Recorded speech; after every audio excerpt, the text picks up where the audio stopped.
Hi, my name is Brian, And I'm Mark. and this is our end particle gravity simulator, which we designed around a NIOS processor on the Altera DE2-115 board. The NIOS processor controls the memory accesses to handle all the particle states, and we're using hardware accelerated engines to do the actual acceleration calculation for all the particles. Okay, go ahead. Right now there are 20 engines using stripped down IEEE floating point. It is 8-bit exponent and 18-bit mantissa. The 18-bit mantissa is to take advantage of the 9-bit multipliers on the 115 board. So you have 20 accelerators, and so you can calculate the force on 20 particles at the same time, or from 20 particles at the same time.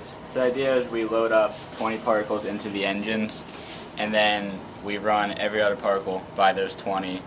So then we have the net acceleration, which we can then use to calculate a new velocity and position. And you calculate the new velocity and position on the NIOS, but that's a light duty calculation. No, we calculate it at the end of the finite state machine for the.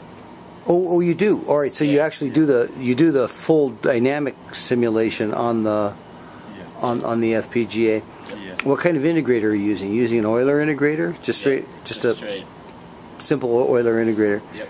So, and the stability looks pretty good. The orbits look closed, right? Which is always it doesn't necessarily conserve energy, but it's good enough.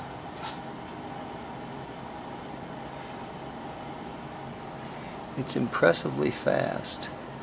Yeah, so right now we're calculating 250 particles at 60 frames per second.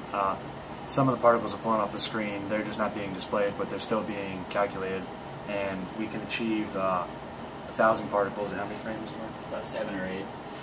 And it's an n-squared problem, right? So if you have 4 times the particles, then you take 16 times as long.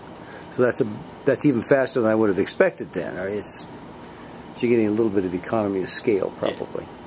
Yeah. And there's a small bottleneck with the actual VGA controller. If we don't display the actual particles, we can compute 1,000 particles at like 8 or 9 frames. So you get a couple more frames if you're not actually displaying and pushing into VGA memory and all that type of stuff. Interesting.